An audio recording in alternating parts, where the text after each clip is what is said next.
Je le rappelle que le 1er mai 2025 léegi mu am 1 an. lu musul am Sénégal moo am. cercueil keesu néew la travailleurs yi jël tegal ko Abass Fall à l'époque ministre du travail musul am ñu dajaloo sur un rassemblement des travailleurs licenciés plus de 30 000 emplois la ñu perdre en 2025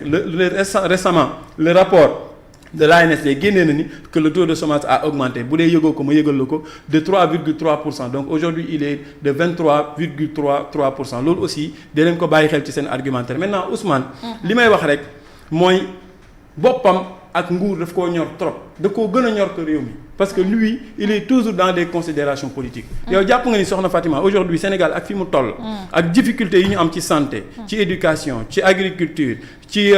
transport waroon nañu tal ñoom di wax ay waxu procès ouverture procès Mame Mbaye Niang ak modification de l'article L29 L30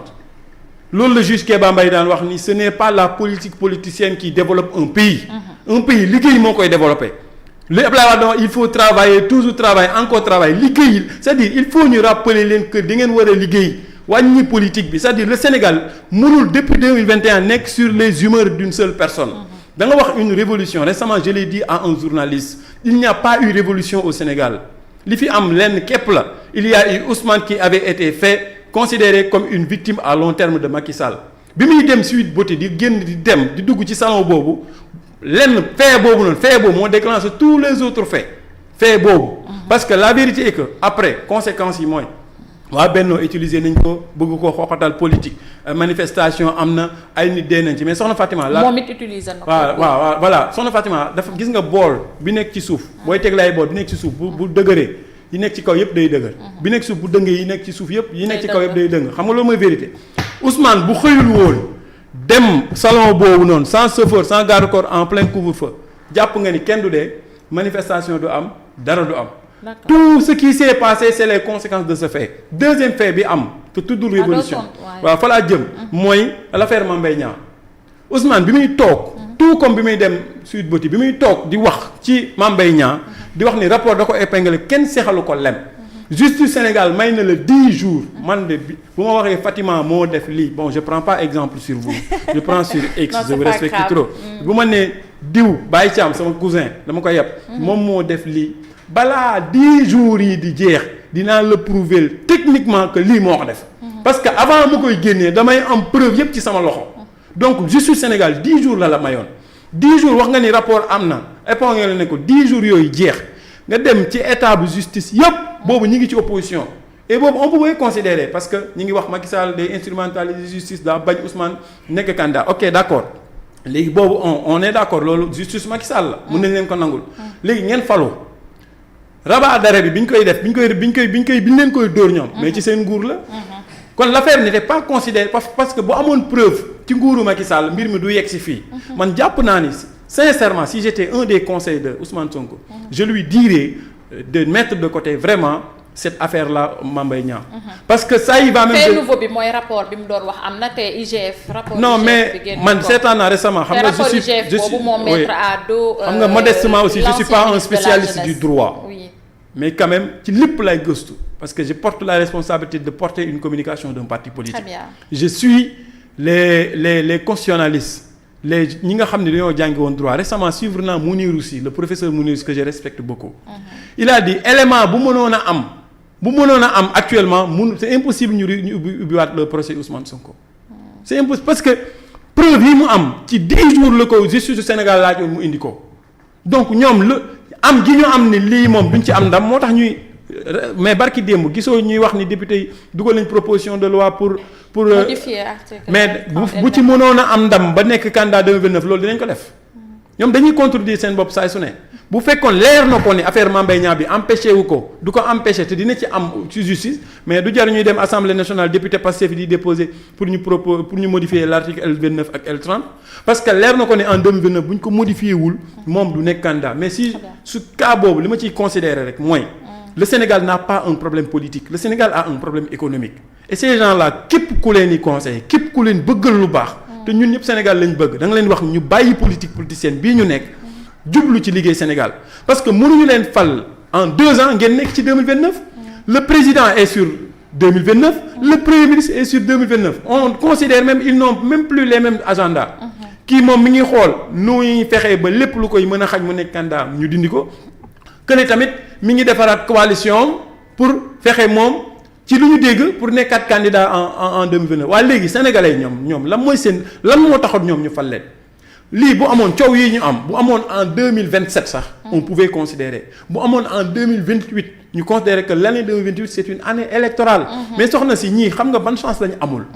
te Macky Sall amoon ko Abdoulaye Wade amoon ko Abdoulaye Wade avait 7 ans bi mu ñëwee 2000 ba 2007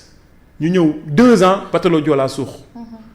il avait après lui 5 ans pour se rectifier 5 ans pour redresser réew mi 5 ans pour dalal xelu sénégalais parce que Macky Sall ni ne serait-ce que suuxu Batalo Joola Abdoulaye Wade mënoon na ko daaneel bu fekkoon am na un mandat de 5 ans parce que 2005 bu élection amoon experts yëpp xamoon nañu même 2007 élection bi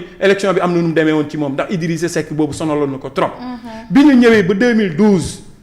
Macky Sall bi mu ñëwee dafa jublu ci reddition des comptes jublu ci CREI yi bi mu demee bañ falaat ko 2029 mu xam ni caaxaan yi ak tëjaate yii nii ñu nekkee. 2019 mais dafa jublu ci concentré wu ci réaliser dara bala mu fay jógee en 2029 mais ñii xoolal ñii rek. mais Macky Sall au moins ba muy dem mën nga ne TER. mën nga ne BRT Promoville Purement même aéroport bi ñu seeti woon barki démb mais Macky Sall sénégalais yi li ñu ko meree je peux dire que c'est ñun ñëpp li ñu ko meree woon ce n'était pas un bilan matériel. parce que boo génnee Bourguiba bi gis lu Macky Sall réalisé. lu ñu ko gënoon meree ñun ñëpp et on l'assume mooy un bilan immatériel. sonal bi ñu xoxotale woon sénégalais yi sonal bi ñu doon sonal justice bi ñu doon utiliser ku xoññañal ay Khalifa Sall Karim Wade Ousmane Sonko et cetera ak forcé bi ñu doon forcé ñoom ak ay nitam di wax ni mun na def 3e mandat ba finalement mu rejeté ñu bëri ñu ko mere ci nguuram mere wuñ ko ngir nit mën a teg loxoom léegi nag ñii li tax may indiwaat loolu mooy ñii 2 ans la ñu def mais 2 ans boo xam ni birib dip yéen a ngi ci 2029 bu fekkoon sax dalal ngeen xelu sénégalais bu fekkoon tous les secteurs marchent tous les secteurs ne sont pas paralysés étudiants yi amuñu benn crainte transporteurs yi ñu ngi def seen liggéey normal seen liggéey amul benn problème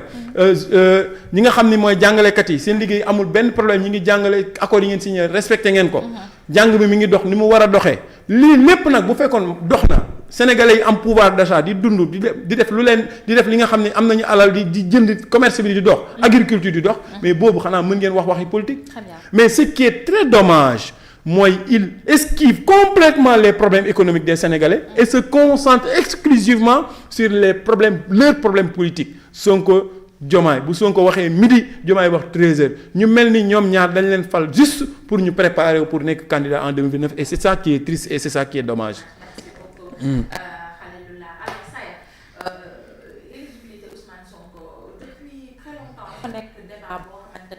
sur la place publique dafa xaw a mitigé li ko waral mooy procès Mame Mbaye Niang xam nga procès Adji Sarr sax mën nañoo ni amul lu ci mën a génn loo xam ne mënoon na ko tere nekk